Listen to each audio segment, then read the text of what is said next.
हम आज एक रिवाइज करते हैं एक चैप्टर जो काफी इंपॉर्टेंट है, 10 मार्क्स का ना, ये बिहार बोर्ड के लिए है। 10 मार्क्स का NPO, non profit organisation, accounting for non trading organisation और accounting for non profit organisation. ये क्या होता है? अकाउंटिंग इन द सेंस कि सर अकाउंटिंग का मतलब यही हुआ कि जहां मनी का इन्वॉल्वमेंट है हमको उसका अकाउंटिंग करना पड़ेगा। जहां मनी का इन्वॉल्वमेंट हम क्या करना पड़ेगा? अकाउंटिंग करना पड़ेगा। अब जैसे टर्म क्या है, जैसे आपका ये बिहार बोर्ड के सिलेबस में 10 मार्क्स का क्वेश्चन पूछेगा एग्जाम में, बड़ा एमसीक्यू पूछता है। एक ये भी पूछ सकता है कि एक रिसीट पेमेंट दे देगा और रिसीट पेमेंट से आपको इनकम एंड एक्सपेंस बनाना है, तो हम उसमें समय वेस्ट ना करते हुए आगे निकलते हैं कि अकाउंटिंग तो हम हर ऑर्गेनाइजेशन का करते हैं, चाहे वो प्रॉफिट ऑर्गेनाइजेशन हो या नॉन प्रॉफिट ऑर्गेनाइजेशन हो। अब जैसे प्रॉफिट ऑर्गेनाइजेशन है तो प्रॉफिट ऑर्गेनाइजेशन होता कौन है? तो प्रॉफिट ऑर्गेनाइजेशन का मतलब वो ऑर्गेनाइजेशन जो बिजनेस करती है। क्या करती है? बिजनेस, जहां ट्रेड करती है, गुड्स का इन्वॉल्वमेंट होता है, उसको बोलते हैं प्रॉफिट ऑर्गेनाइजेशन। जैसे सोल ट्रेडिंग हो गया, पार्टनरशिप हो गया, एलएलपी हो गया, ज्वाइंट वेंचर हो गया, हिंदू डिवाइडेड फैमिली हो गया।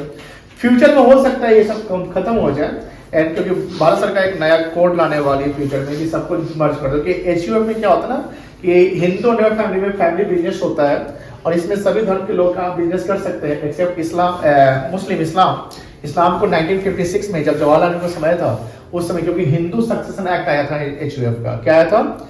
हिंदू सक्सेशन एक्ट 1956 में, उसी समय वो उसको वहां से नहीं डाला गया था। तो इस सरकार करती कि नहीं, अब सब प्रकार के फैमिली जो है बिजनेस कर सकते हैं, तो सरकार अपना एक कोड लाने वाली है।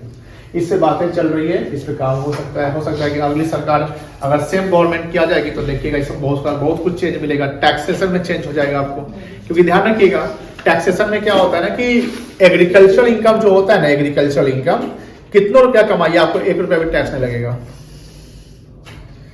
नर्सरी का बिजनेस, मछली का बिजनेस, क्या एग्रीकल्चरल प्रोड्यूस, खेती जो करता है, खेती बाड़ी से कितना कमाइएगा, करोड़ों कमाइए, 0 टैक्स। अब मान लो कि कोई 40-50 रुपया महीना कमाता है सैलरी, तो साल का कितना कमाएगा? 6 लाख रुपया। 6 लाख रुपया में उसको टैक्स लग जाएगा। अब भाई पंजाब हरियाणा का किसान जो BMW से चलता है, जिसका 4 को जेसीबी है, 100 को ट्रक है, एक 500 ट्रैक्टर है, ऐसे भी किसान है बहुत सारे, बीघा एकड़ का एकड़ जमीन है, बहुत सारे धनी संपन्न किसान करोड़ों कमाता है खेती से, उसका टैक्स पता है कितना? 0। तो आप बोलेंगे सर आप क्या चाहते हैं, किसान को टैक्स देना पड़ेगा? तो इससे तो सरकार नहीं बनेगा, वोट नहीं मिलेगा, किसान तो रोड पे आएगा, कितना किसान तो गरीब में मर जाता है। हाँ वो है, एग्रीकल्चर पे टैक्स वो एक लिमिट के अनुसार लगा लीजिए कि हाँ जो किसान 20 लाख रुपए से ज्यादा कमा ले, 25 लाख लिमिट बना लीजिए, कोई भी रेट लिमिट होगी। 25 लाख से ज्यादा कमाएगा तो आपको टैक्स देना पड़ जाएगा। तो इसे बोला कि जो गरीब किसान है उसको टैक्स नहीं देना पड़ेगा, जो अमीर किसान है उसको टैक्स देना पड़ेगा। अब बहुत सारे इसमें फिर ये भी होता है, क्या बोलते हैं ना, झोल झाड़ होता है। एक केस बताता हूँ झोल झाड़ का। एक केस आया था जहां पर एक आदमी का ब्लैक मनी था, करोड़ों का ब्लैक मनी, और उसके बाद वो क्या किया कि खेत खरीद के रखा हुआ था, उस खेत में खेती नहीं होता था। अब ब्लैक को व्हाइट करना है तो क्या किया, वो जो इंसान था वो सब छोटे छोटे ट्रेडर को बोला कि तुमको हम कैश देते हैं, अब तुम हमको छोटा ये कच्चा झूठा बिल बना दो कि तुम हमसे सामान खरीदे हो, अब तुम ये पैसा मेरे अकाउंट में डाल दो, और हम अपना जब इनकम टैक्स का रिटर्न फाइल करेंगे तो उसमें देखिएगा कि ये पैसा कहां से आया, खेती से, एग्रीकल्चर प्रोड्यूस को हमने बेचा तो हमको पैसा वहां से मिला, और मेरा टैक्स क्या हो जाएगा? 0। और जो मेरा ब्लैक मनी हो क्या हो जाएगा? White money. अब करोड़ों का ये लेन देन था, ये रियल घटना है। इनकम टैक्स डिपार्टमेंट देखता है तो इनकम टैक्स डिपार्टमेंट भी वो शातिर होते हैं, वहां के लोग बैठे हुए तेज तर्रार होते हैं, क्योंकि टेक्नोलॉजी का यूज करना सब जानता है। तो इनकम टैक्स डिपार्टमेंट क्या किया, इसरो को बोला, इसरो जानते ना, इंडियन स्पेस रिसर्च ऑर्गेनाइजेशन, कि सुनो भाई तुमसे काम पड़ गया। अब इसरो से क्या काम पड़ेगा इनकम टैक्स डिपार्टमेंट को? तो काम क्या पड़ गया कि इसका जो ना खेत है यहाँ पर बहुत सारा एकड़ में, यहीं से एग्रीकल्चर प्रोड्यूस कैसे सामान बेचा है और इससे ये पैसा, इसको इतना करोड़ का प्रॉफिट हुआ है या तुम एक काम करो, इस पीरियड का ना सैटेलाइट इमेज दिखा दो। सैटेलाइट इमेज समझते ना, सैटेलाइट इमेज से पता चल जाएगा कि इस जगह पे क्या था, खेती हुआ था कि नहीं हुआ था, वहां से उसको इमेज मिल जाता है इसरो से। अब वो बुलाता है उसको, जो आदमी एग्रीकल्चर इनकम दिखाया हुआ है, अरे बेटा बस सुनो सुनो सुनो, ये तो मेरे पास देखो प्रूफ है, तुम यहाँ पर खेती नहीं किया था, तो खाली खेत है, पकड़ा जाता है। तो आज बचने का भी जैसे है ना कि आज जैसे नहीं होता है कि आजकल इतना AI इंफॉर्मेशन टेक्नोलॉजी इतना ज़्यादा डेवलप हो गया कि आप बच नहीं सकते। छोड़िए, ये थोड़ा सा एक्स्ट्रा नॉलेज दे दिए हैं। तो यहाँ पर ऑर्गेनाइजेशन दो है, ट्रेडिंग एंड नॉन ट्रेडिंग है। नॉन ट्रेडिंग में क्या हुआ, जो ऑर्गेनाइजेशन सर्विस प्रोवाइड कर रही है, देखो नॉन ट्रेडिंग सर्विस प्रोवाइड कर रही है, या जो कोई मतलब कि NGO चला रही है, तो उसको बोलते हैं नॉन ट्रेडिंग ऑर्गेनाइजेशन। जैसे क्लब हो गया, NGO हो गया, hospital, school, college, charitable trust, जो भी है। जैसे राम मंदिर बन रहा है, करोड़ों का वहां पर इन्वेस्टमेंट हुआ है। अभी बहुत सारे लोग वहां पर आसपास में जो गांव के जो जमीन है वो खरीद रहे हैं वहां पर सेटल होने के लिए। वहां पर एक ना बिजनेस हब बनेगा, वहां पर एक टूरिस्ट डेस्टिनेशन प्लेस बनेगा। तो इससे क्या है कि सरकार का अगर इन्वेस्टमेंट वहां पर, मतलब कि सरकार ने उस पर खर्च किया 1000 करोड़ 2000 करोड़ जो भी खर्च किया गया, तो वहां पर क्या ना कि बहुत सारे लोग अब जाएंगे, तो कहने के छोटा मोटे बिजनेसमैन को भी फायदा होगा, प्लस जो होटल सब वहां पर बनेंगे, इससे फायदा होगा। तो यहाँ पर राम मंदिर पे जो खर्चा हुआ, तो कहने के अब जो भी श्रद्धालु जाएंगे वहां पर डोनेशन देंगे, चंदा देंगे, कुछ भी देंगे, तो वो उसका भी तो अब अकाउंटिंग होना पड़ेगा। तो इस सब का अकाउंटिंग किसमें होगा, accounting for non trading organisation. इससे जो बुक्स ऑफ अकाउंट बनते हैं वो 3 बनेंगे, एक रिसीट्स पेमेंट अकाउंट बनेंगे, एक इनकम एक्सपेंस अकाउंट बनेंगे और एक बैलेंस शीट बनेगा। ये दोनों जो है ये आपका कैश बुक नेचर का होता है, रियल अकाउंट होता है जहां receipts, all receipts by way of cash and cheque, यानी जो भी कैश से या बैंक से आता है वो सब हम डेबिट से डालेंगे, एंड जो पेमेंट हम करते हैं उसको हम क्रेडिट से। नॉन कैश एक्टिविटी यहाँ पर नहीं शो होंगे। Non cash in the sense कि कैश सिस्टम को फॉलो करते हैं। अकाउंटिंग 2 प्रकार का होता है, कैश सिस्टम होता है और एक एक्रूअल सिस्टम होता है। एक्रूअल में क्रेडिट वाला भी आ जाता है, तो क्रेडिट वाला हम यहाँ पर नहीं दिखाएंगे। जैसे डेप्रिसिएशन हो गया, loss on sale of assets हो गया, एमोर्टाइजेशन हो गया, outstanding expenses हो गया, these are the non-cash item which will not shown in the receipts and payment account. Only the cash item will be shown in the receipts and payment account. But in income expenditure, this is the account which is nominal account in nature, which follow the accrual concept. कौन सा concept follow करता है? Accrual concept follow करता है। In this account we only transfer the revenue items. कौन सा item transfer करेंगे? Revenue item, that is revenue expenditure and revenue receipts. ठीक है, अब revenue expenditure as we know nominal account का रूल क्या होता है, debit all expenses, losses, credit all income and gains. So we debited all the revenue expenditures in the debit side of income and expenditure account, and we credited all the revenue receipts to the credit side of income and expenditure account. From income expenditure account we got the result, and that result we call surplus or deficit. Surplus कैसे आएगा? When income exceeds over expenditure. और deficit कब आएगा? When expenditure exceeds of income. जब capital के terminology को समझते हैं तो प्रोप्राइटरशिप में कैपिटल वर्ड यूज होता है, पार्टनरशिप में पार्टनर्स कैपिटल यूज होता है, कंपनी में शेयर कैपिटल, लेकिन नॉन ट्रेडिंग में क्या यूज होगा? Capital fund. अब जो कैपिटल फंड है वो एक जनरल टाइप के फंड होते हैं। क्या फंड होते हैं? General fund. तो सरप्लस और डेफिसिट से एडजस्ट किए जाते हैं। अगर सरप्लस है तो कैपिटल फंड को ऐड, कैपिटल फंड बढ़ जाएगा, डेफिसिट है तो कैपिटल फंड घट जाएगा। And balance sheet is a position statement. Balance sheet is what? Position statement which shows the position of assets and liabilities, जहां पर हम डेबिट क्रेडिट नहीं करते। जैसे आप इकोनॉमिक्स पढ़े होंगे तो एक होता है आपका फ्लो कॉन्सेप्ट, एक होता है स्टॉक कॉन्सेप्ट। तो receipt payment or income expense, these two are the flow concept which follow the flow concept, because it shows the all data, all flow of income expenditure, capital expenditure, revenue expenditure, capital receipts, revenue receipts in the receipt payment and income expenditure. ये for the period होता है, that's why it's follow the flow concept. But when we prepare balance sheet, we write as on, that is the stock concept, because balance sheet prepare at a particular point of time, जहां पर एक particular date को हम बनाते हैं कि हाँ इस डेट का कैश का बैलेंस ये है, बैंक का बैलेंस ये है, बिल्डिंग का बैलेंस ये है, कैपिटल फंड ये है, क्या लायबिलिटी है, क्योंकि अगले बार वो नेक्स्ट डे वो चेंज हो जाएगा नहीं हो जाएगा।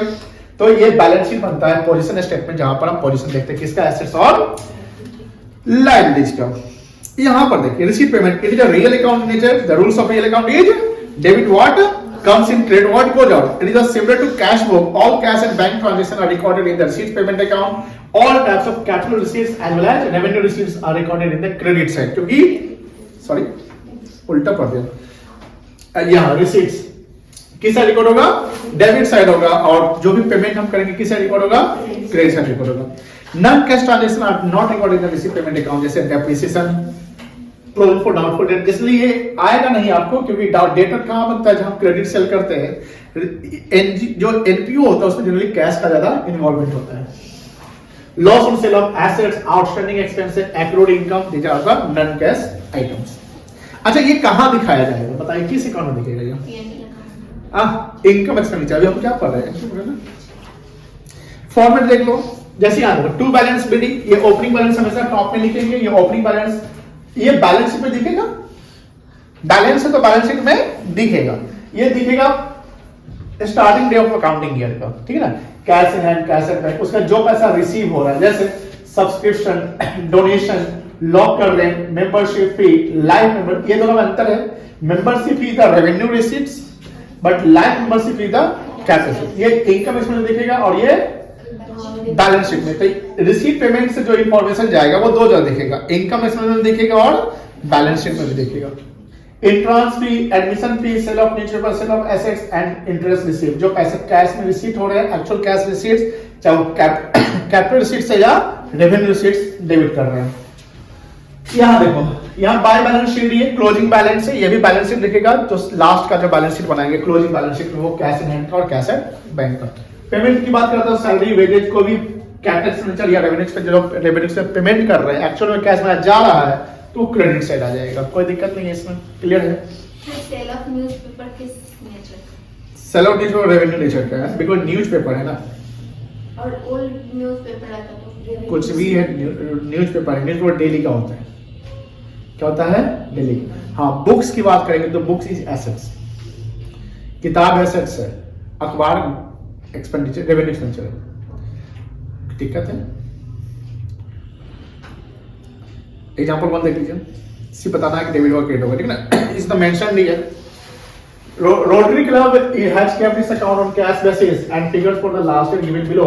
Prepare receipt payment account. In transfer receipt क्या हो जाएगा, debit side, subscription receive debit side, mister x P receive debit side, expensive paid है तो क्रेडिट साइड, एक्सपेंसिव अनपेड मतलब नहीं दिया तो नॉन कैश तो नहीं जाएगा, surplus on mark debit side पैसा आया होगा, सेक्रेटरी ऑनरेरियम, ऑनरेरियम तो सम्मान, किसी सेक्रेटरी को हम सम्मानित करते हैं तो पैसा में जाता है तो ये क्रेडिट होगा। Cash at the beginning of the year, debit to balance sheet लिख देंगे, locker and receive debit side, investment made, investment किए तो पैसा गया तो किस साइड जाएगा, क्रेडिट साइड जाएगा, कोई दिक्कत नहीं है।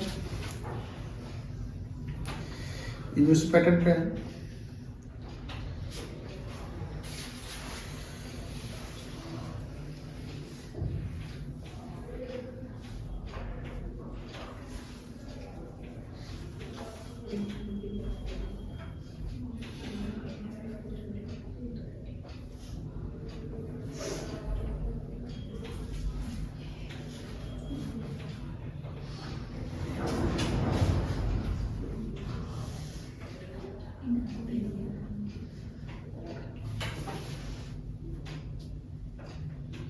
अब income and expenses account, just we know that income and nominal account nature, and nominal account का रूल क्या है, debit all expense loss credit और income and gains, accrual system of accounting को फॉलो करता है, only revenue expenditure, revenue receipts record होता है इसमें, ठीक है ना। Revenue expenditures are recorded in debit side and revenue receipts किस साइड रिकॉर्ड होगा, क्रेडिट साइड। अब सब जानते हैं हम लोग, इसे सरप्लस या डेफिसिट आएगा, जानते हैं ना, कोई दिक्कत नहीं है, फॉर्मेट यहां देख लो।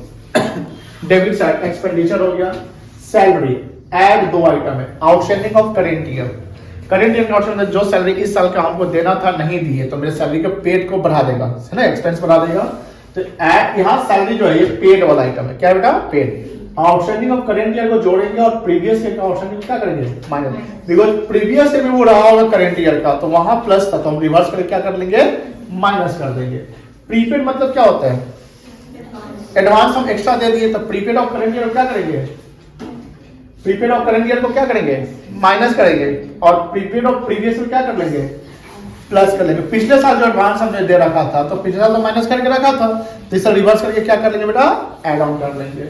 उसका loss on sale of assets on radium, ये सब एक्सपेंडिचर है जो रेवेन्यू नेचर के हैं। क्या बेटा, रेवेन्यू। यहाँ रेवेन्यू नेचर के रिसीट्स है, जैसे सब्सक्रिप्शन, करेंट ईयर का ऑप्शन जुटेगा। कभी कभी सब्सक्रिप्शन से रिलेटेड सवाल सेपरेटली पूछ देगा, 5 नंबर का पूछ सकता है। अगर वहां बोला कि find out the subscription income which should be credited to income account, तो आपको सब्सक्रिप्शन इनकम कैसे भी निकाल लेना है। इधर आप लेजर बना लो सब्सक्रिप्शन का, या आप ऐड माइनस करके निकलो। लेकिन अगर पूछ दिया कि प्रिपेयर सब्सक्रिप्शन अकाउंट, तो वहां पर आपको क्या करना पड़ेगा, लेजर बनाना पड़ेगा। सब्सक्रिप्शन अकाउंट का मतलब क्या हुआ, लेजर बनाने के बोल कोई दिक्कत नहीं है। तो करेंट ईयर का ऑप्शन हम ऐड करेंगे, प्रीवियस ईयर का एडवांस हम प्लस करेंगे। प्रीवियस ईयर का आउटस्टैंडिंग हम माइनस करेंगे और करेंट ईयर का एडवांस क्या करेंगे, माइनस करेंगे। तो इसमें सब्सक्रिप्शन करेंट इनकम आ जाएगा। ये समझो थोड़ा सा आप लोग, इसको क्या कहानी है ये सब्सक्रिप्शन। जानते हैं क्या होता है, क्या होता है, जो मेंबर सब्सक्राइब करवाते हैं अपने आपको और मंथली एनुअली क्वार्टरली जो सब्सक्रिप्शन पे करते हैं। एग्जांपल समझिए, मान लीजिए कि मेरे पास हमारे यहाँ 100 मेंबर है। कितने मेंबर है, और हर मेंबर जो है 100 रुपए देते हैं, तो 100 इंटू 100 कितना हो गया, 10,000। तो सब्सक्रिप्शन इनकम कहलाएगा 10,000। लेकिन मान लो कि 10,000 रुपया आना है 10,000, उसमें से 2 मेंबर 200 रुपया नहीं दिया, मतलब एक मेंबर 100 रुपया, तो 2 मेंबर 200 हो गया ना, तो हमको कितना पैसा मिला, 9,800। तो 2 मेंबर जो 200 नहीं दिया, 200, इसको हम क्या कहेंगे, आउटस्टैंडिंग सब्सक्रिप्शन। किस साल का, करेंट ईयर का। तो 9,800 रुपया मेरा इनकम कहलाएगा कि 10,000 इनकम कहलाएगा। इनकम कितना कहलाएगा, इनकम तो 10,000 कहलाएगा। इनकम कितना कहलाएगा, 10,000। 9,800 तो एक्चुअल रिसीट है ना मेरा, तो उस 200 जो करेंट ईयर का आउटस्टैंडिंग है, उस 9,800 में क्या करना पड़ेगा, प्लस करना पड़ेगा। क्या करना पड़ेगा, प्लस। तो 9,800 सब्सक्रिप्शन रिसीव्ड हो गया, add outstanding of current year 200। तो ये आउटस्टैंडिंग करेंट ईयर समझ गए। अब करेंट ईयर का आउटस्टैंडिंग अगर प्लस है तो प्रीवियस ईयर का आउटस्टैंडिंग क्या हो जाएगा, कहां गया, माइनस हो जाएगा, क्योंकि पिछले साल वो जुट चुका था। उसी प्रकार मान लो कि 3 मेंबर 300 रुपया एडवांस दे दिया हमको इस बार, मतलब 10,000 आना है, 300 एडवांस दे दिया, तो पैसा ज्यादा आ गया कि कम आ गया, ज्यादा आ गया। तो हमको क्या करना पड़ेगा, उसको वापस थोड़ी करेंगे हम अकाउंट में उसको एडजस्ट कर लेंगे। जब अकाउंट में एडजस्ट करेंगे तो हम 300 रुपया को हम क्या करेंगे, रिसीट से माइनस करेंगे, प्लस करेंगे। एडवांस जो पैसा हमको मिला, ज्यादा मिल गया, तो हमको क्या करना पड़ेगा, इस साल का इनकम है कि अगले साल के लिए इनकम है, वो अगले साल के लिए इनकम है ना, इस साल के लिए इनकम नहीं है ना, तो इस साल इनकम के लिए हमको क्या करना पड़ेगा, माइनस करना पड़ेगा। That's why advance of current year क्या है, माइनस है, और ये एडवांस अगले साल के लिए इनकम है। तो जो पिछले साल का रहा होगा वो इस साल के लिए इनकम बन गया ना, पिछले साल जो एडवांस रहा होगा वो इस साल के लिए इनकम बन गया, इसलिए प्रीवियस ईयर का एडवांस हम क्या करेंगे, प्लस कर ले हैं। तो सब्सक्रिप्शन रिसीव में करेंट ईयर का आउटस्टैंडिंग और प्रीवियस ईयर का एडवांस दोनों जुटेगा, और माइनस क्या होगा, ये प्रीवियस ईयर का आउटस्टैंडिंग माइनस होगा और करेंट ईयर का एडवांस माइनस होगा।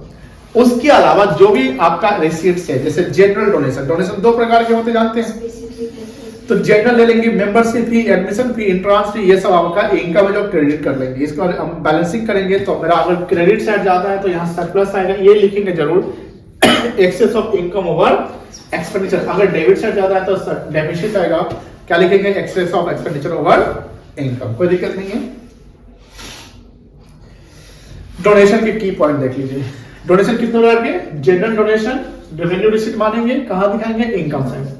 स्पेसिफिक डोनेशन कैपिटल रिसीट से कहां दिखेगा, liability side of balance sheet. If the nature of donation का नेचर अगर नहीं दिया हुआ तो क्या मान लेंगे उसको, जनरल डोनेशन मानेंगे। क्या मानेंगे, जनरल। लाइफ मेंबरशिप भी क्या होता है, कैपिटल रिसीट कहां दिखेगा, बैलेंस शीट के लायबिलिटी साइड। मेंबरशिप भी रेवेन्यू रिसीट से इनकम साइड दिखेगा, कोई दिक्कत नहीं है। इंट्रांस भी रेवेन्यू रिसीट से, अगर क्वेश्चन में स्पेसिफिकली बोल दे कि इंट्रांस को ये मानना है तो जो मानने के लिए बोलेगा वही लिख लीजिएगा। और कभी कभी ये भी रहता है कि 50% ऑफ डोनेशन 50% एडवांस पे रेवेन्यू रिसीट मान लेना है। उस केस में आपको आधा इनकम मानना पड़ेगा और आधा कहां दिखाना पड़ेगा, लायबिलिटी साइड। कोई दिक्कत नहीं है।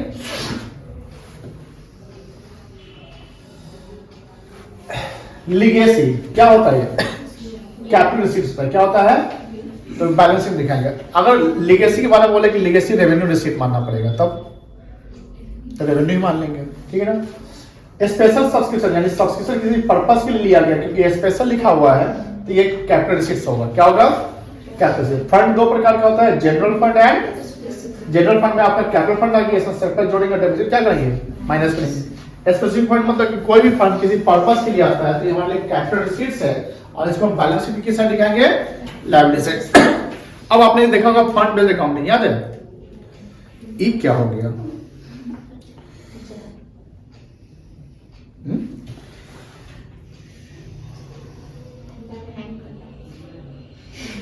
क्या बोल रही है बच्ची,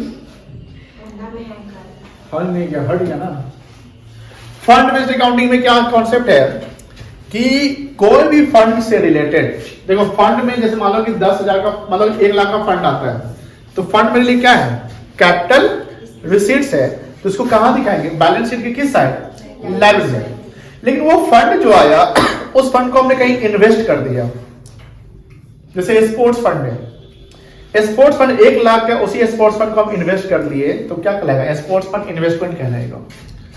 दोनों अलग अलग काम हो गया। जो पैसा आया वो कैपिटल रिसीट से, उसको कहां दिखाएंगे, बैलेंस शीट के लायबिलिटी में। लेकिन उसी पैसे को हमने कहीं इन्वेस्ट कर दिया तो मेरे लिए एसेट्स है। क्या है बेटा, तो स्पोर्ट्स फंड इन्वेस्टमेंट कहां दिखेगा, बैलेंस शीट के एसेट्स है, किस साइड दिखेगा।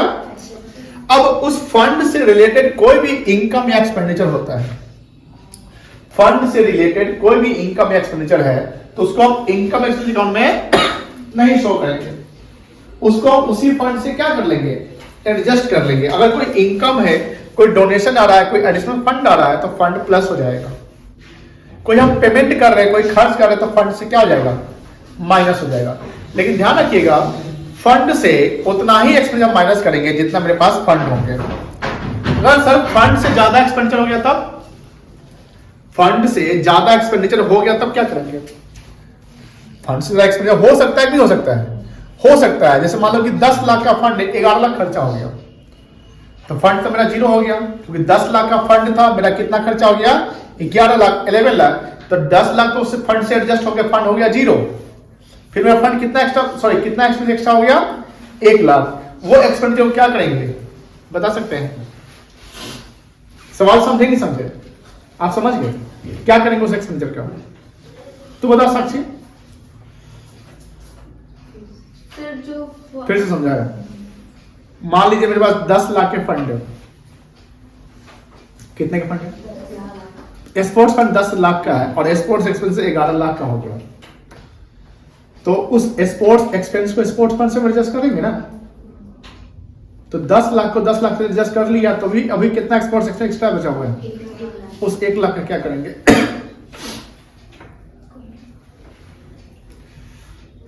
कुछ बता सकता है कोई, तो लोग पता उस स्पोर्ट्स एक्सपेंस को जब फंड ही नहीं है तो वहां जो एक्स्ट्रा 1 लाख रुपया है उसको हम इनकम एंड एक्सपेंडिचर अकाउंट में डेबिट साइड 1 लाख रुपया डाल देंगे, ठीक है। लेकिन मान लीजिए 10 लाख का फंड है स्पोर्ट्स फंड और स्पोर्ट्स एक्सपेंस मेरा 9 लाख का होता है, तो 9 लाख तो फंड से एडजस्ट हो गया, क्या फंड बचा कि खत्म हो गया, कितना बचा हुआ, 1 लाख में जो फंड है नेट बैलेंस ऑफ फंड वो कहां दिखेगा है? वो जो फंड का बैलेंस है एज इट इज वो कैपिटल रिसीट्स माना जाएगा, उसको बैलेंस शीट में लायबिलिटी साइड दिखाएंगे। फंड में अगर कोई भी बैलेंस बचा रहेगा तो बैलेंस शीट में ही दिखेगा, ठीक है। देखिए एग्जांपल समझिए, प्राइज फंड कितना मेरा, प्राइज पेड कितना किया, इस फंड से कैसा माइनस हो जाएगा ना। यहां लिखा हुआ है interest received on prize fund invested 5,000, क्या ये फंड को बढ़ा देगा ना, तो 50,000 प्लस 5,000 कितना होगा 55। और यहां क्या लिखा हुआ है प्राइज फंड, ये इन्वेस्टमेंट कहां दिखेगा, ये फंड में जुटेगा नहीं, ये अलग है ना। तो 55 ये हो गया -21 कितना आ जाएगा? ये फंड अभी बचा हुआ है, तो ये fund net value of fund the price for investing in asset and therefore it will not be adjusted with the fund. जो 34,000 ये बैलेंस शीट के लाइटिंग में दिखेगा, और उसके बाद ये जो प्राइस पेड है ये इनकम में नहीं दिखेगा, या इंटरेस्ट रिसीव ये भी इनकम एक्सपेंडिचर में नहीं दिखेगा, क्योंकि ये फंड से एडजस्ट हो गया।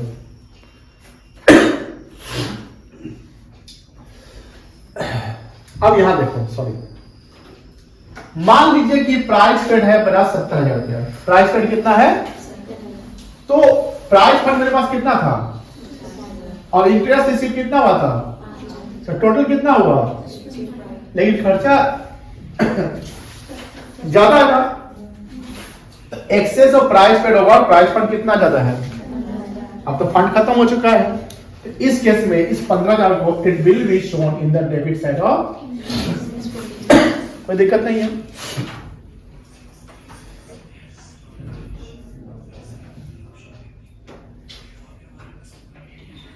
मटेरियल कंजम्पशन इजी है। मटेरियल कंजम्पशन कोई भी चीज को हम कंज्यूम कैसे करते हैं, कंजम्पशन के लिए हमको क्या करना पड़ेगा, opening stock plus purchase minus closing stock, opening stock plus purchase minus. अब परचेज दो प्रकार से होते हैं, कैश परचेज और क्रेडिट परचेज। तो कैश प्लस क्रेडिट दोनों को जोड़ेंगे। अगर क्रेडिट परचेज की बात आएगी तो हमको क्रेडिटर अकाउंट करना पड़ेगा, ठीक है ना। Opening stock plus purchase minus closing, ये आएगा मेटल कंज्यूम। यही मेटल कंज्यूम कहां दिखेगा, इनकम एंड एक्सपेंडिचर में। किस साइड दिखेगा, कंज्यूम हुआ तो खर्चा है मेरे लिए, किस साइड दिखेगा, debit side of income expenditure. कोई दिक्कत नहीं है। मेटल परचेज कैश और क्रेडिट दोनों तरीके से होता है। मेटल परचेज और क्रेडिट के लिए आपको क्रेडिटर का बात, मतलब क्रेडिटर बनेगा, इसलिए क्रेडिटर अकाउंट बनना पड़ेगा। क्रेडिटर लायबिलिटी होता है कि एसेट होता है, उसका बैलेंस डेबिट होता है, क्रेडिट होता है, क्रेडिट होता है। तो क्या लिखेंगे, बाय बैलेंस ओपनिंग हो गया और क्लोजिंग है तो टू बैलेंस। कभी कभी हम क्रेडिटर को एडवांस भी दिए रहते हैं, तो जब जिस क्रेडिटर को हम एडवांस दिए हुए वो मेरे एसेट की लायबिलिटी है, एसेट्स का बैलेंस क्या होता है, डेबिट, तो टू बैलेंस क्रेडिट, ये एडवांस टू क्रेडिटर, कोई दिक्कत नहीं। ओपनिंग और यही क्लोजिंग हो जाएगा by balance advance to creditor closing, कोई दिक्कत नहीं है। उसके बाद हम क्रेडिटर को पेमेंट करते होंगे, तो क्रेडिटर को पेमेंट करने का क्या एंट्री बनेगा, क्रेडिटर को जो पेमेंट करेंगे उसका एंट्री क्या बनेगा, creditor to bank receive payment से आएगा पेड का। तो इसका हम सम अप करेंगे और ये माइनस करेंगे तो बाय परचेज आ जाएगा। ये परचेज कैश परचेज है, टोटल परचेज, क्रेडिट परचेज है, क्रेडिट परचेज, क्रेडिट अकाउंट से क्या आएगा, क्रेडिट परचेज आएगा, कोई दिक्कत नहीं है। और कैश परचेज अगर अलग से है तो दोनों को जोड़ दीजिए। क्लियर है? चलिए कल